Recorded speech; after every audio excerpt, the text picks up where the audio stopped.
that you did the best that you could, and yet there are so many variables and so many forces that are there that your 1000% has to go through. So it's like it's a weird feeling to know that you did your best and yet not get the part based on something. And let's say you're a car salesman and you can't move that Chevy. You can always say, well, that Chevy sucks. Now, if you're an actor and you're trying to move that Benz, you either have to admit that Benz sucks. Damn, I hate my job. One of my favorite stories. Or you solace yourself with 1,000 reasons why you don't get the job. So, ultimately, no matter how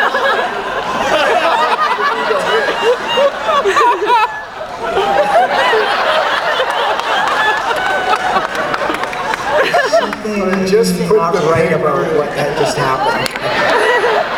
No, but I think what Ben's saying is, look, no matter where you're at any line of the pecking order, whether it be Beau Bridges or whatever, everybody's looking for the next gig. And you guys, you can flip on the TV, oh, there's such and such, there's such and such, they're there all the time. And there's a presence, there's a profile. Whereas that actor may not have worked for a year or two or three or four or five, and you just assume that they are. I've talked to so many people. I've got, we all know. And we all know we have friends and people that we work with are at different levels of that pecking order. I got a buddy of mine who's up here, and he has not worked since last November. And he's like, no, man. He's like, I'm dying. I haven't. And I said, yeah, but he has to say no to all the stuff below him. Me, I get to work from here to here. I get to bounce around. Him, he's stuck. Once you reach a certain level, you gotta hang on to that and try and retain it. So there's a thousand things. I worked with Henry Winkler once, and I said, wow, I was bitching about auditions or whatever. He says, you don't have to worry about that. I said, what are you talking about? He says, I go in to play Tony Fazio, the hitman for the mob. All anybody will ever see is Arthur Fonzarelli from Happy Days. He says, I got a whole other shit that I got to do. He's got to fight tooth and nail for anything else that he's ever done. So it's tough, no matter where you are. You're either trying to keep it or you're looking for your next thing because you got to keep working. And if you wanted to make money, you'd have gone into real estate. You just love doing it. There's just it's a buzz, And the other thing is just onto what Colin was saying. Like up in Canada, there are occasions where you hear of actors who are at a certain category or a certain status suddenly going, I got to work. So they will now come down, like to a lower level. You're going up, they're coming down. And what happens is that they end up pushing, like they sort of push out the bottom. So everybody, who goes in for a certain sort of category of read or a certain category of part, you go, oh no, so-and-so got that. And you go, what, he got that? Yeah, he said he'd do it because he hasn't worked. So just apply that sort of like, that theory or whatever to your work. If you were like, sort of worried about your job and the guy above you goes, oh yeah, I'll do your job. If he's worried about his job, he just steps down and does your job, and you're out because he's just, he's kind of got seniority and does, needs to work. And if you look at all the actors that used to do nothing but films, that was it. Wouldn't go near a TV show. It'd be like just a pariah. Boom, they're all doing TV now. Yeah, because there's work. You got to take it. If you're not moving forward doing something, you're not. That's really opened up films for me.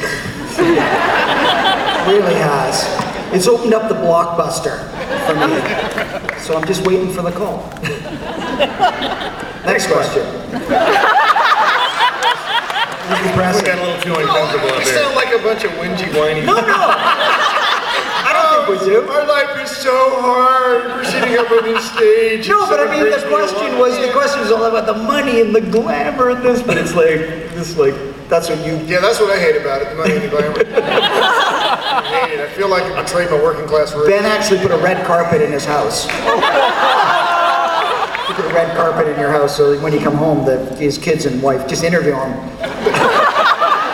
It's good practice. Yeah. Just in case I'm ever on one. Good evening, gentlemen. Oh my God. What is it, madam? Go ahead, madam. I have a question for all three of you. I was wondering, what was your favorite episode to ever film? Well, Hal. I got a good tingle up. No, it was the pentameter. Hello, actors. I have a question for you. My favorite one, my scariest one, I think, was hanging up. I forget what it was. I was hanging up in the rafters with Richard Dean Anderson. Oh. Foothold? Yeah, I was up there for hours thinking, Jesus, don't say anything stupid. It'll be the last time your ass is ever on this show again. I remember that one. What did you get? For me, it was, I think it was in season 8. It was called Heroes. Heroes Seven. Part 1 and 2. Season 7. Season 7. Okay. Season 7, all right. And what I loved about that was that it was essentially the writers just mocking me. Because, what's his name? The guy who came in to make the, Saul Rubinek, Yep. came in to make a video of what happens in the Stargate. So he interviewed everybody. And they interviewed me, and that's where I got the, he's like, sets it up, and he's like, okay, go ahead, tell us about your job. He's like, okay, go. And I go, well, I open the iris, and I close the iris. And he's like, and what else? And I go, that's pretty much my job. And that was, and I loved it because I got to play really nervous. There was a video camera on me. Andy Makita, who directed that, was like doubled over laughing. He was just killing himself. And I loved that because it really, I don't know, I had more fun in that because the writers kind of knew my personality and they just mocked me. And it was perfect. It was great. The 200th episode.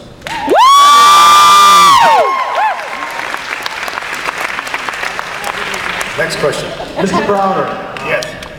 now that they've rebooted the Star Trek movie franchise, would you be interested in doing something like a rebooted television series, or would you do something like Weeds or Dexter?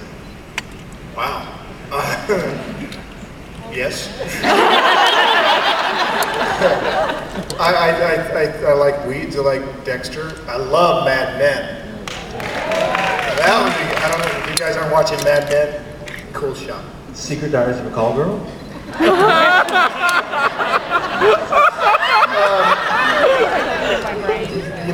I would be happy to reboot some science fiction show, but I would be just as happy to do something else. It's interesting that I did 2 science fiction shows in a row. And I'm ecstatically happy in science fiction because I am myself a science fiction fan. But, it might be kind of nice to just sit in a room and talk instead of going, oh my God, it's a monster! It's only so many laser beams you can dodge, so. And I'm getting slugged. I think we just have a couple minutes left. So We're down to it. Next. last question possibly, or last 2 questions? I don't know. Okay, well, maybe perspective. Do you feel that you're pigeonholed now as sci-fi actors and you're possibly overlooked for roles outside of the sci-fi genre?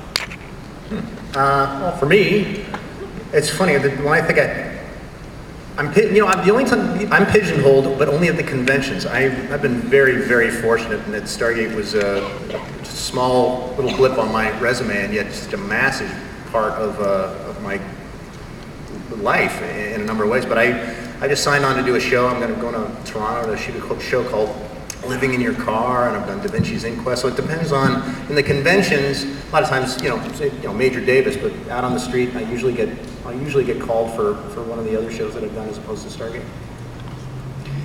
I mean, when I go in for auditions, nobody says, "Oh, great, yeah, you're on." Like it's just the regular. You just get different parts, and I don't feel pigeonholed at all. Short, stocky, bald guy. That's a good gig, man. Whose haircut just happened to fit the part that he was on for 10 years. It's a good question, and I don't know the answer to it.